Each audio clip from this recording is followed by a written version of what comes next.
अमात्य ने जब उस मृत व्यक्ति के चेहरे से चादर हटाई तो उनके होश उड़ गए। उनके पैरों तले जमीन खिसक गई थी। वो मृत व्यक्ति उनका ही एक गुप्तचर था जो पिछले कुछ दिनों से गायब था। उस गुप्तचर का मुंह सिला हुआ था ताकि वो कुछ बोल ना सके। अमात्य को अपने फैसले पर अफसोस हो रहा था। उन्हें समझ नहीं आ रहा था कि ऐसा कौन कर सकता है। उन्होंने मन ही मन प्रतिज्ञा करते हुए कहा, तुम जो कोई भी हो, ये चुनौती बहुत महंगी पड़ने वाली है तुम्हें। जिस दिन मेरे हाथ तुम्हारे विरुद्ध एक भी सबूत लगा तो ये अमात्य तुम्हें पूरे नगर के सामने फांसी पे लटका के ही दम लेगा। उन्होंने उस गुप्तचर के मृत शव को एक नजर देखा तो उन्हें लगा जैसे ये उन्हें उनकी हार का एहसास करा रहा हो। उन्होंने पास खड़े सैनिकों को आदेश देते हुए कहा, जाओ इस शव को दफना दो। सैनिकों ने उस शव को उठाया और वहां से चले गए। अमात्य भी वापस अपने कार्यालय की तरफ लौट गए। उन्होंने अपने कार्यालय में कदम रखा और जैसे ही लिखने की दरख्त के पास पहुंचे तो देखा कि वहां एक सूचना पत्र रखा हुआ था। यह सूचना पत्र भी ठीक पिछले सूचना पत्रों जैसा ही था। अमात्य के चेहरे पे क्रोध और चिंता के मिश्रित भाव उभर आए थे। उन्होंने तुरंत वो पत्र अपने हाथ में लिया और खोलकर पढ़ने लगे। पत्र में लिखा था, शुक्र मनाइए अमात्य कि आज आप बच गए, परंतु ध्यान रहे आज उस स्थान पर माल केतु भी हो सकता था। अगर आपने मेरी बातों पर ध्यान नहीं दिया तो कल माल केतु स्वयं महाराज के सामने जा खड़ा होगा। यह मेरा आखिरी पत्र है। गुंबद की पताका बदलने को मैं आपकी हामी समझूंगा। और ध्यान रहे मंत्री शक्टार की रिहाई भी आज अंतिम प्रहर तक हो जानी चाहिए। तुम उन्हें मगध की सीमा के बाहर दक्षिण में जो जंगल है वहां पे छोड़ोगे। और हां, अपने स्वास्थ्य का ध्यान रखें। अमात्य ने गुस्से में पत्र के टुकड़े टुकड़े कर दिए और लकड़ी के उस दरख्त पे मुट्ठी प्रहार किया। उनके तीव्र प्रहार से उस दरख्त के 2 टुकड़े हो गए। उन्होंने कक्ष में रखे सामान को इधर उधर फेंक दिया। अमात्य बड़बड़ाए, स्वास्थ्य का ध्यान रखें। अगर मेरी इतनी चिंता है तो धमकी भरे पत्र क्यों भेज रहा है? डरपोक, सामने आकर बात क्यों नहीं करता? उन्होंने जोर से आवाज लगाई, सेवक। उनकी आवाज पर कोई भी नहीं आया। उन्होंने 2-3 आवाज लगाई लेकिन फिर भी कोई नहीं आया। वो गुस्से में द्वार की तरफ बड़बड़ाते हुए पड़े, सबके सब निकम्मे हो गए हैं, निठल्ले, कामचोर। तभी एक सेवक भागा भागा आया और उनके सामने हाजिर होते हुए बोला, आज्ञा करे महामंत्री जी। अमात्य गुस्से में थे ही उनका सारा गुस्सा उस सेवक पर निकल गया। कहां मर गए थे तुम लोग? किस कार्य के लिए रखा गया है तुम लोगों को महल में? बैठकर सिर्फ रोटियां तोड़ते हो या? हाथ से सभी सेवकों को बदल दिया जाएगा। कोई भी कार्य कुशल नहीं है, सभी कामचोर है, निठल्ले हैं सबके सब। जितना हो सकता था अमात्य ने अपनी भड़ास उस सेवक पर निकाल दी। वो सेवक चुपचाप अमात्य की डांट सुनता रहा। अमात्य के चुप होने पर सेवक ने धीरे से कहा, क्षमा करें अमात्य, वो हम सभी कार्यालय के दूसरे हिस्से की सफाई में व्यस्त थे। अमात्य ऊंची आवाज में बोले, जाओ और जाकर पूर्व में जो गुंबद है उसमें सफेद रंग की पताका लहरा दो। सेवक ने उनकी आज्ञा मानी और वहां से चला गया। कुछ देर बाद ही श्वेतबाहु और शंभुनाथ ने देखा गुंबद की पताका बदल चुकी है। ये देख उनके चेहरे पर मुस्कान आ गई। वो समझ गए कि अमात्य अब झुक गए हैं।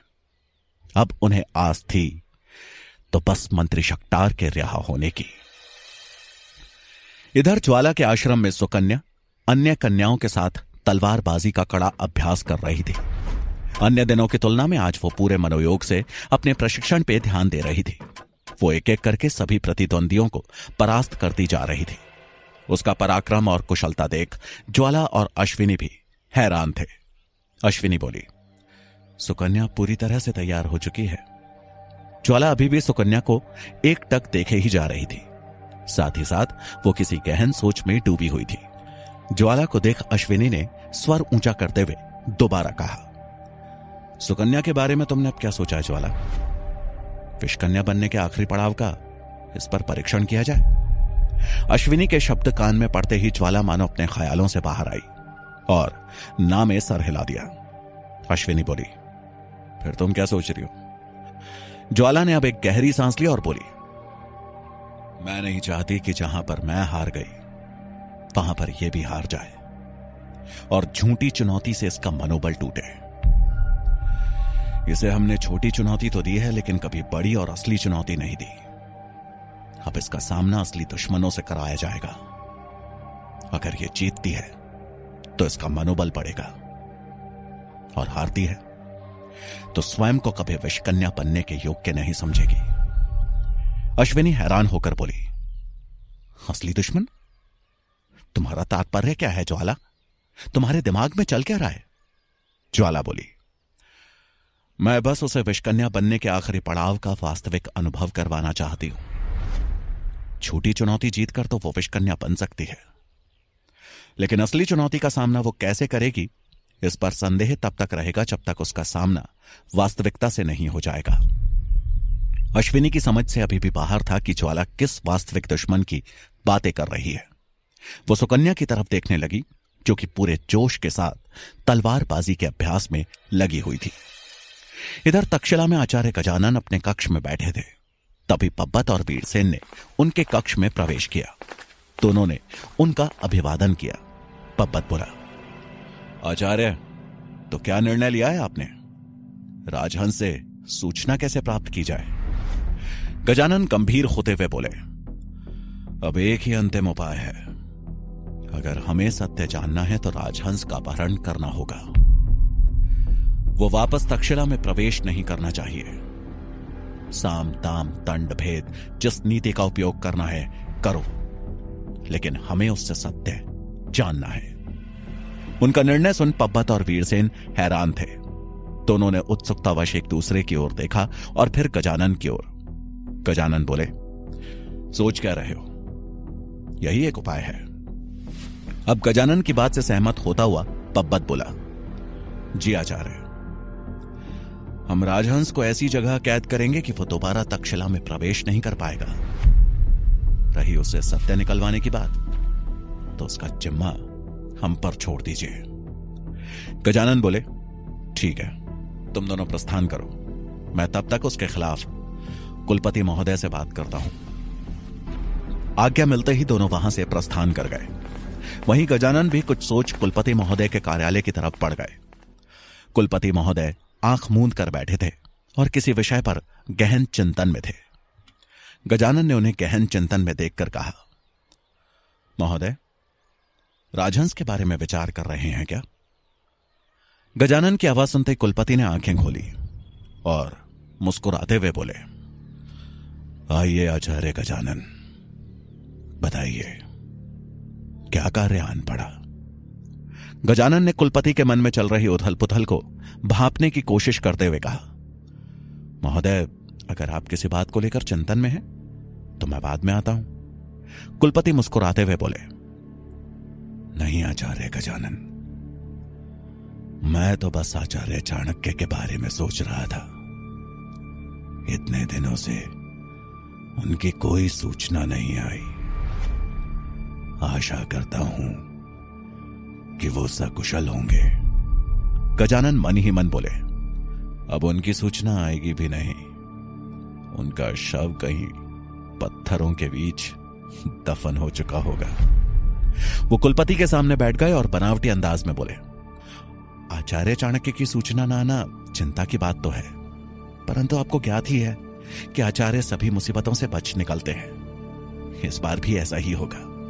आप उनकी चिंता छोड़ें और गुरुकुल की चिंता करें। कुलपति आश्चर्य से बोले, गुरुकुल की चिंता? वो क्यों आचार्य? गजानन बोले, महोदय, राजहंस के बारे में आपको विचार करना ही होगा। अगर वो अभी तक सूचना देने नहीं आया है तो अवश्य ही उसके मन में कहीं खोट है। कहीं गुरुकुल पर कोई खतरा तो नहीं मंडरा रहा। इतना बोल वो कुलपति के चेहरे को देखने लगे। कुलपति भी असमंजस में थे। उन्होंने इतना दूर नहीं सोचा था कि राजहंस की सूचना न देने से गुरुकुल पर कोई खतरा भी आ सकता है। तभी द्वार पर से एक जानी पहचानी आवाज आई। किस खतरे की बात कर रहे हैं आचार्य गजानन? आवाज सुनते ही गजानन ने मुड़कर द्वार की तरफ देखा तो आश्चर्य से उनका मुंह खुला का खुला रह गया। वहां आचार्य चाणक्य खड़े थे। गजानन हैरान होकर खुद से बोले, चाणक्य जिंदा है? कैसे? चाणक्य जिंदा कैसे हो सकते हैं? चाणक्य कुलपति के पास पहुंचे और उनका अभिवादन करने के बाद उन्होंने कुलपति का हालचाल पूछा। कुलपति ने पूछा, आपकी यात्रा कैसी रही आचार्य चाणक्य? चाणक्य मुस्कुराते हुए बोले, हमारी यात्रा मंगल रही कुलपति महोदय। कुछ छोटी मोटी विपदाओं का सामना करना पड़ा, लेकिन हमने उन्हें खत्म कर दिया। हम इस पर विस्तार से चर्चा करेंगे, परंतु अभी किस बात पर चर्चा हो रही है? कौन सा खतरा मंडरा रहा है तक्षशिला पर? कुलपति बोले, हम राजहंस के बारे में चर्चा कर रहे थे।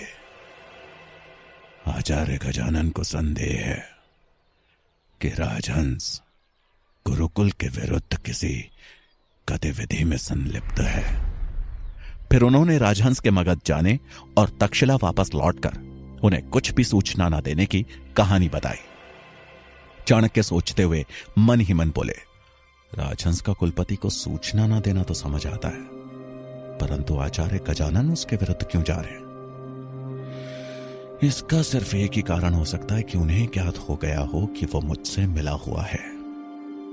अब इस संदेह की वजह तो ज्ञात करनी ही होगी।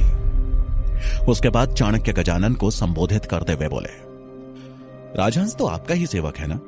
आपको स्वयं इस बात का ध्यान रखना चाहिए था कि वो इन गतिविधियों में संलिप्त कैसे हुआ।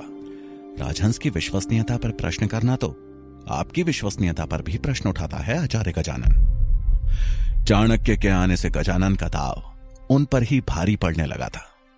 वो अकेले होते तो कुलपति को राजहंस के खिलाफ कर दिया होता। चाणक्य को सामने देख गजानन मन ही मन झुंझुला उठे।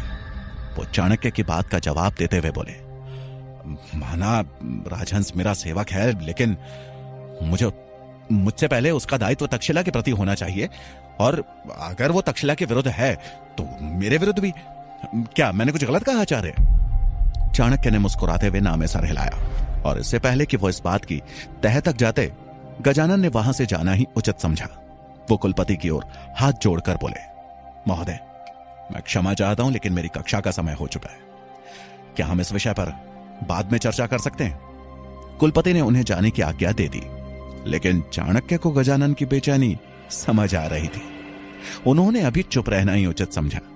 आज्ञा मिलते ही गजानन वहां से बाहर निकल गए। इधर मगध में सेनापति भुजंग महाराज की सुरक्षा व्यवस्था को सुनिश्चित कर वापस राजमहल लौट चुके थे। राजमहल लौटकर उन्हें अमात्य से पूरी घटना पता चली और उन्होंने शक्टार को रिहा करना ही उचित समझा। अमात्य सेनापति भुजंग के साथ कैद में गए, जहां शक्टार को बंदी बनाया गया था। शक्टार एक चादर ओढ़े आराम से चौड़े पत्थर पर लेटे अपने मृत्यु दंड के दिन गिन रहे थे। उनके पैरों और हाथों में मोटी मोटी लोहे की बेड़ियां बंधी हुई थी। अमात्य ने उस कैद खाने का द्वार खोला। शक्टार द्वार खुलने की आवाज सुनकर भी नहीं उठे। अमात्य गुस्से में अंदर आए और बोले, शक्टार उठो, तुम्हारी रिहाई हो चुकी है। शक्टार ने चादर के अंदर से ही हंसते हुए कहा, मेरी रिहाई? अब कौन सी चाल चल रहे हो अमात्य? मुझे मृत्यु दंड तो मिल चुका है, अब कौन सा दंड दिलवाना चाहते हो? अमात्य ने उनकी बातों का कोई जवाब नहीं दिया और उन्होंने भुजंग से कहा, सेनापति, बेड़ियां खोल दो इनकी।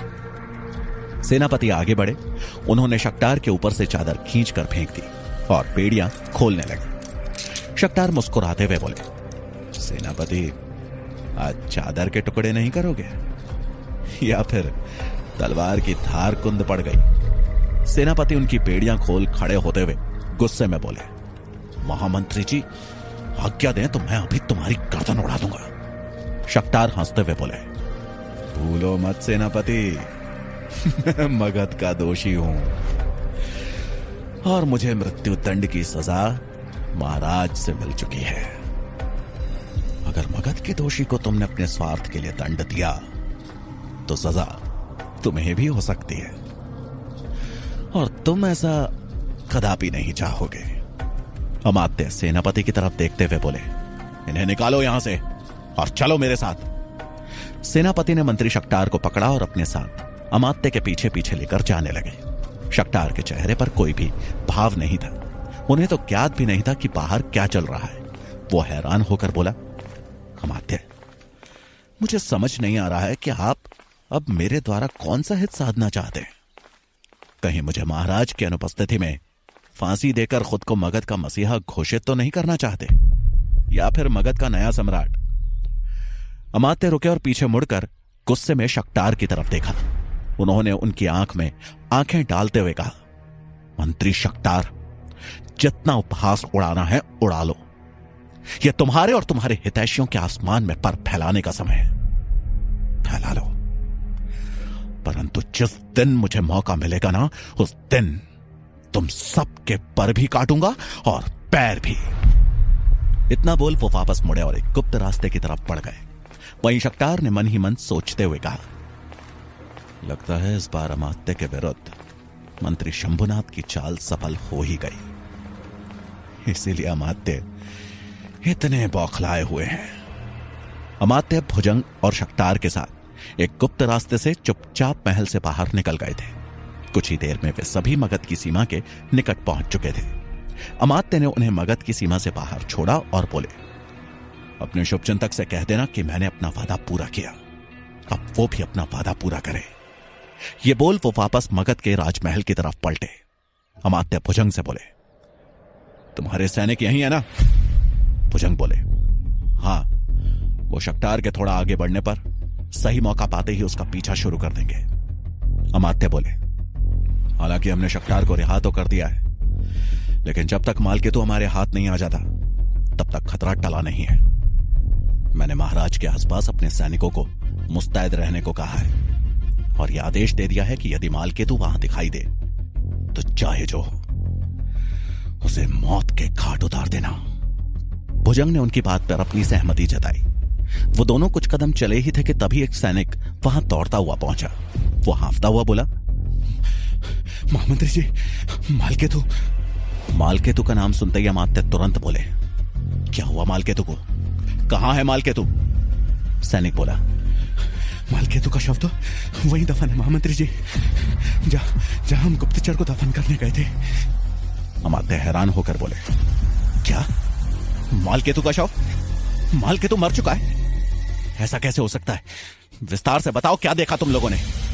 सैनिक बोला, महामंत्री जी, हम गुप्तचर के शव को दफनाने के लिए ढीली मिट्टी देख वहां खोदने लगे। वहीं हमें मालकेतु का गड़ा हुआ शव मिला। शव मिलते ही हम आपको यह बात बताने के लिए दौड़ पड़े। उसकी बात सुन अमात्य गरजे, क्या सबूत है तुम्हारे पास? सैनिक बोला, क्षमा महामंत्री जी, सबूत के लिए तो आपको खुद वहां तक चलकर उस शव को देखना पड़ेगा, क्योंकि वो शव काफी सड़ चुका है। लेकिन हाँ, वो शव उन्हीं वस्त्रों में जिनमें आखिरी बार मालकेतु को देखा गया था। यह सुनकर अमात्य के चेहरे पे हैरानी और क्रोध के मिश्रित भाव थे। तभी भुजंग तपाक से बोले, महामंत्री जी, शव की शिनाख्त तो हम बाद में भी कर सकते हैं, अभी मंत्री शक्टार को रोकना आवश्यक है। अमात्य ने सहमति में अपना सर हिला दिया। उनका इशारा पाते ही भुजंग बोले, सैनिकों, बाहर निकलो और शक्टार को बंदी बना लो। इधर सीमा पे खड़े शक्टार ये सुनकर हैरान थे। तभी सेनापति के इशारे पे वहां छुपे हुए सैनिकों ने शक्टार को घेर लिया। उन्हें देख शक्टार घबरा गए।